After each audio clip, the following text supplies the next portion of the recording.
सुप्रभात प्यारे बच्चों, हिंदी की कक्षा में आप सभी का पुनः स्वागत है। आज हम पढ़ रहे हैं क्षितिज हिंदी काव्य खंड से रसखान के सवैये। सवैये जानने से पहले हम रसखान के बारे में थोड़ा जान लेते हैं। रसखान एक कवि हैं जो 9 रसों का जिन्हें भंडार कहा जाता था, इसलिए उनका नाम रसखान पड़ा। और रसखान का जन्म सन 1533 ईस्वी में हुआ था और इनकी मृत्यु सन 1618 ईस्वी में हुई थी। इनका जन्म स्थान दिल्ली है। इनका वास्तविक नाम सैयद इब्राहिम था। ये एक मुस्लिम कवि थे। प्रमुख रचनाएं इनकी सुजान, रसखान एवं प्रेम वाटिका है। और इनकी सवैयों में जो भाषा होती है वो ब्रज भाषा होती है और शैली जो होती है वो मुक्तक होती है। आइए हम रसखान के सवैयों के बारे में आगे जानते हैं। मानुस हो तो वही रस खानी, बसों ब्रज गोकुल गांव के ग्वारन। जो पशु हो तो कहा बस मेरो, चरो नित नंद की धेनु मझारन। पाहन हो तो वही गिरी को, जो हियो हरि छत्र पुरंदर धारन। जो खग हो तो बसेरो करो, मिली कालिंदी कूल कदम की डारन। इस सवैये में रसखान जी ने कृष्ण और कृष्ण भूमि के प्रति जो समर्पण भाव है, अपना जो प्रेम है, उसको व्यक्त किया है। ठीक है बेटा, सभी ध्यानपूर्वक सुनेंगे और इसको समझेंगे। बसों मतलब होता है बसना, ठीक है। और कहा बस मतलब वश में न होना। और मंझारन मतलब हो गया बीच में। और गिरी मतलब हो गया पहाड़। पुरंदर मतलब है इंद्र, ठीक है। और धेनु मतलब गाय। कालिंदी मतलब यमुना नदी। डारन मतलब डाली, ठीक है। तो यहाँ पर रसखान ने ब्रज के प्रति अपनी श्रद्धा भाव तथा लगाव का वर्णन किया है। वे कहते हैं कि यदि मेरा अगला जन्म मनुष्य के रूप में हो तो मैं गोकुल गांव के ग्वालों के बीच ही निवास करूं। यदि पशु बनूं तो इसमें मेरा कोई वश नहीं, पर मैं नंद बाबा की गायों के बीच ही चरूं। यदि पत्थर बनूं तो उस गोवर्धन पर्वत का पत्थर बनना चाहूंगा, जिस पर्वत को श्री कृष्ण ने इंद्र से रक्षा करने की खातिर छाते के समान अपनी उंगली पर धारण किया था।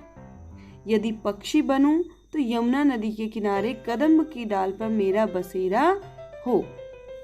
इसमें इस सवैये में रसखान जी ने जो कृष्ण की भूमि है और जो गोकुल है उसकी भूमि के बारे में वहां का वर्णन किया है, उसके प्रति अपना प्रेम प्रकट किया है। आइए दूसरा सवैया पढ़ते हैं। या लकुटी अरु कामरिया पर, राजती हूँ पुर को तज डारूं। आठा हूँ सिद्धि नवो निधि के, सुख नंद की गाय चराई बिसारूं। रसखान कंबोइन आखिन सो, ब्रज के बन बाग तड़ाग निहारूं। कोटिक एकल धौत के, धाम करिल के कुंजर ऊपर वारूं। इस सवैये में लकुटी का मतलब है लाठी और कामरिया का मतलब है कंबल। तिहु मतलब 3 लोग और तजी मतलब छोड़ना, डारू मतलब डाल दूं, ठीक है। आठहु सिद्धि, 8 सिद्धि, नवनिधि मतलब कि 9 निधि। बिसारो मतलब भूलना और ब्रज मतलब ब्रज गांव। बन बाग मतलब वन या उपवन जिसे बोलते हैं। तड़ाग मतलब तालाब। निहारो मतलब देखना। और कौटिक मतलब है करोड़। कलधौत मतलब सोना चांदी और धाम मतलब महल, ठीक है। आप सभी ध्यान दें कि इसमें रसखान जी क्या कहना चाहते हैं। रसखान श्री कृष्ण की प्रिय वस्तुओं के लिए संसार के बड़े से बड़े सुख भी त्यागने को तैयार हैं। वे कहते हैं कि यदि मुझे कृष्ण की लाठी और कंबल के लिए तीनों लोकों का राज भी त्यागना पड़े तो मैं उसे त्यागने के लिए तैयार हूँ। नंद की गाय चराने का मौका मिल जाए तो 8 सिद्धि और नवनिधि के सुख भी वे भुला देंगे।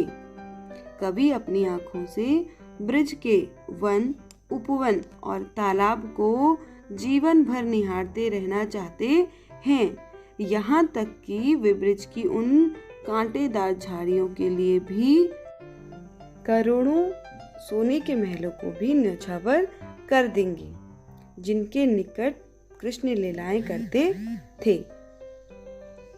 बेटा, आप लोगों को इन दोनों सवैयों के बारे में अच्छे से पढ़ना है और समझना है। आज आपका कार्य है कि आपको जो भी मैंने कठिन शब्दों का अर्थ बताया है उन शब्द और अर्थ को आपको अपनी रफ कॉपी में सुंदर सी राइटिंग में करना है और आपको इसे समझना है।